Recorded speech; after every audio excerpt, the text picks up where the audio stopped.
Well, greetings, reality checkers. I'm Dave. And I'm Plaid Lane. Welcome back to Touring History X, Y, and Z, where we learn that humanity's greatest strength, our ability to build peaceful, tolerant societies, is also apparently our most vulnerable weakness. Yes, and speaking of weaknesses, I have a weaknesses for fine timepieces. That's Yes, absolutely right. that's right. Let's have a word from our sponsor, Geary's Rolex Boutiques of Los Angeles. Yeah. But I don't want to cut off our plug, but Dave, I have to stop you right there. That outfit. Yes, You what do look you like think? what would happen if a Secret Service agent decided to moonlight as a philosophy professor. I'm not reading this or anything, and really committed to the quietly concerned about civilization aesthetic, Dave. Don't move, the president's in trouble. Wait a minute. I have to think about this. All right. Ah. I'm going for thoughtful observer of democratic institutions here. Can't you see that? Well, you've achieved graduate student writing a dissertation on the fragility of Western democracy, which is actually quite on brand for today's content. That's right. I don't know what brand it is, but I'm on it. Geary's serves Beverly Hills, Century City, and Santa Monica with Swiss precision. That doesn't require a manifesto or ideological justification to function properly. No Karl Marx involved in these watches. No way. Yeah, there is no Mein Kampf. There's just Mein Time. On my list, on my list, visit Rolex Boutique rodeodrive.com and invest in something that maintains its values without resorting to violence. But it could if it wanted to. Yeah, Absolutely. It's absolutely. a weapon. Weighs Some enough of them to are so big they could knock you out. That's right. So July 22nd, Lane. And what really strikes me, like a bell in a clock tower, about this date is how it demonstrates that the most dangerous ideas often come wrapped, not in bacon, but in the language of preservation and protection. That strikes me too. You know what else strikes me is our animatronic answer machine says so over here. So, before we dive into today's unsettling examination of ideological extremism, let's check in with Says So and see what he's got. That's right. Wake up, you can opener. Says so. Any messages from our incredibly insightful listeners? Come on, boy. Hey there, Lane and Dave. This is Marcus from Seattle. Your episode about institutional skepticism really hit home.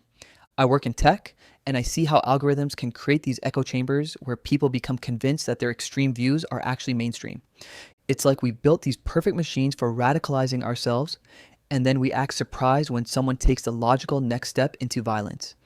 It's terrifying how normal people can be turned into weapons just by being fed the right information in the right order. Anyway, love the show. Keep fighting the good fight. Marcus, thank you for that absolutely chilling and accurate observation about algorithmic radicalization. You've basically summarized the last decade of human catastrophe in 90 seconds. That's right. Grok did it too. And look what happened. Yes. Yeah. And Marcus raises the crucial point that extremism doesn't typically start with violence. No, it starts with people being convinced that they're the reasonable ones and everyone else has lost their minds. Right. It's like we've created these perfect little reality distortion fields where the most dangerous ideas can be presented as common sense. That's right. Marcus understands that the scariest part isn't the final act of violence. It's the months or years of logical steps that lead someone to believe violence is justified. Hmm. Lots of layers, like an ogre. Like a birthday cake. Oh, speaking of birthdays, Oh, yes. Birthday royalty today includes pop superstar Selena Gomez at 32, proving that Disney Channel can occasionally produce actual talent. Oh, that's a swipe at Disney, isn't it? oh, Wow, shots swat. fired. Oh my, that's going to leave a mark. Prince George of Wales at 11, who already is more famous than most of us will ever be because of his Instagram page. Actor Willem Dafoe at 69, comedy legend David Spade at 60, and the late great Alex Trebek. I'll take Hmm. birthdays for 1,000, Lane. Absolutely. Plus, we have wrestler turned philosopher Shawn Michaels at 59 because apparently July 22nd specializes in people who reinvent themselves completely. That's right. Full Nelson philosophy. So, Hmm. I like that. That's pretty good. Not even a half Nelson, a full no, Nelson. no. So let's get on to event number one. Oh, July yes. 22nd, 1916. Take During a us back, prepared- Dave. What's well, happening? I'm telling you, it's a Preparedness Day parade in San Francisco promoting American military readiness for World War One. And I guess they weren't too prepared because a bomb exploded on Market Street, killing 10 and injuring 40. Oops, in what becomes one of America's first acts of domestic terrorism. And I'm going to take my approach here on how we think this resonates specifically with Gen X. Go for Yeah, you're the generation that learned early that domestic terrorism isn't some foreign concept. It's an American tradition with deep historical roots. That's right. Back to the Revolutionary War. Gen X grew up during the era of Oklahoma City, Unabomber, Olympic Park bombing. Hey, the Unabomber was taught by the president's uncle. I oh, I think I think that was claimed but then debunked, Dave. Yes. So, anyway, He Gen was X, dead before the Unabomber was around. So exactly. You learned that the call was always coming from inside the house. Oh, I oh, think they're upstairs. that's right. Exactly. We're the generation that understood that when politicians say the greatest threat comes from outside our borders, Whoops. they're usually trying to distract you from greater threat that's coming from inside our borders. Again, what Hmm. could that be referring to? I don't I know. don't know. But Gen X developed this very practical understanding that extremism doesn't require foreign training or international networks. It just requires someone with grievances. The grievances? No, grievances and access to hardware stores. I'll be down at the True Value picking up some nails. It's a fertilizer, Yeah, right?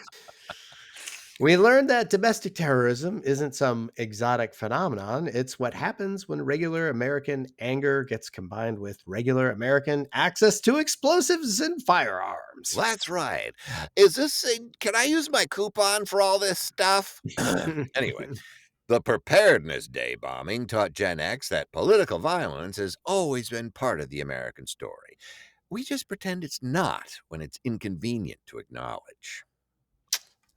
All right, well, let's move on to July 22nd, 1935. Notorious bank robber John Dillinger is shot and killed by FBI agents outside the Biograph Theater in Chicago, ending the career of America's most famous Depression era outlaw. Yeah, and this hits millennials in this very specific way about celebrity criminality and institutional credibility. Are we headed into the anti-hero worship zone, Dave? Yeah, millennials inherited a world where the FBI killing Dillinger was supposed to represent justice triumphing over crime. But then you had to live through decades of watching the FBI's credibility get systematically destroyed. That's right. So where previous generations saw Dillinger's death as good guys winning, millennials learned to question whether the good guys were actually good. Exactly. Millennials watched institutions that were supposed to protect them, banks, government, law enforcement, fail them repeatedly, while the criminals often seemed more honest about their motivations. What was it that Willie Sutton said? Why do you rob banks? I don't know why. Because that's where the money is. Yeah, it's that's a good one, Dave. Um, it's I like millennials inherited the moral clarity of bank robbers bad, FBI good, and then discovered that banks rob people legally, and the FBI sometimes breaks more laws than the criminals they're chasing. Exactly. Dillinger represented this simple narrative about crime and punishment. But millennials had to navigate a world where the lines between institutional crime and individual crime got increasingly blurry. Yeah, millennials learned that sometimes the person stealing from banks is less dangerous than the people running the banks. Yeah, well, 2008 was a perfect example of that. Yeah. No, nobody got put in prison. Let's not do that again. Can we No, not do that again? That would not please. be I fun don't to want to do. do any more bailouts. No more Speaking bailouts. of institutions you can actually trust, that's right, folks. Geary's Rolex watches. Oh, yeah. Unlike government agencies or financial institutions, they don't require congressional oversight or regulatory capture to maintain their integrity. Nope. Geary's has locations in Beverly Hills, Century City, and Santa Monica, providing Swiss reliability that doesn't depend on political wins or institutional credibility. So visit RolexBoutique-RodeoDrive.com and invest in precision that maintains its value, regardless of societal collapse. Plus, Dave's Secret Service professor look really makes every watch seem like critical intelligence equipment. Very, I'm monitoring Democratic backsliding energy, Dave. POTUS down! POTUS down! So we're on Uh, to event 3. On to event three, and this must be the one that connects to our Gen Z connection. It does. It's July 22nd, 2011. Anders Breivik detonates a bomb in Oslo, killing 8, then travels to Utoya Island, where he murders 69 more people. Jeez. Most teenagers at a Labour Party youth camp.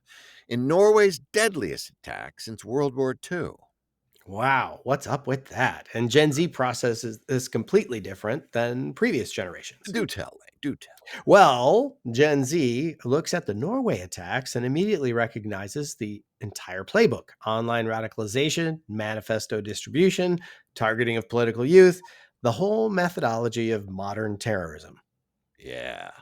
Well, huh. That's chilling. I'm chilled. So, where older generations might see this as an isolated tragedy, Gen Z sees it as a template. Exactly. Gen Z understands that Breivik's attack wasn't just about Norway, it was about proving that this model of radicalization and violence could be exported anywhere. Yeah. Look over your shoulder, folks. And they've Hmm. watched it get exported everywhere. Christchurch, El Paso, Pittsburgh. I mean, geez, Gen Z has seen this exact same playbook get used repeatedly. Yeah, Gen Z's learned that when someone commits a lone wolf attack, they're never actually alone. They're part of a global network of people consuming the same content and reinforcing each other's extremism. Extremism? Ex- Sure, extremism. Extremism? Extremism. Wait a minute. I think I just stepped in some extremism. Gen Z doesn't see individual attackers, they see symptoms of a much larger radicalization ecosystem that operates through social media, gaming platforms, Call of Duty, and online forums. Yep. They're the generation that understands that preventing the next attack means dismantling the infrastructure that creates attackers, not just catching them after they've already been made. That's right. So, in closing, July 22nd shows us 3 different approaches to understanding political violence. Yeah. Gen X learned that domestic terrorism is an American tradition. Millennials discovered that institutional credibility is often inversely related to institutional power. And Gen Z recognizes that modern extremism is a systematic process, not isolated incidents. So, from historical pattern recognition to institutional skepticism to systematic analysis, wow, that was a mouthful. Each generation developed better tools for understanding how ordinary societies produce extraordinary violence. Thanks to Geary's Rolex Boutiques for sponsoring a show about time with products that outlast most political movements and significantly more civilizations. Tick, tick, tick, tick, tick, tick. Visit RolexBoutique.RodeoDrive.com and invest in something that maintains its function regardless of humanity's periodic failures of moral imagination. Indignation, too. Yeah, if July 22nd's lessons about extremism, extremism, and institutions resonated with you, like and subscribe and send us a voice memo about a moment when you realize that both sides isn't always a reasonable position. I can't get this exorcism off my shoe. Says so. Exorcism? Oh, Come gonna add on, that, exorcism. help me. And unlike algorithmic contact, Says so won't try to radicalize you in the process, right? You bucket of bolts. That's right. So until next time, this has been Touring History X, Y, and Z. Z, where progress is fragile, democracy is work, darn it. And good suits, thank you very much, don't make you look less concerned about civilization. POTUS down, POTUS down. You look great, Dave. You Thanks. look great. All All right. right, everybody. We'll see you tomorrow. Bye.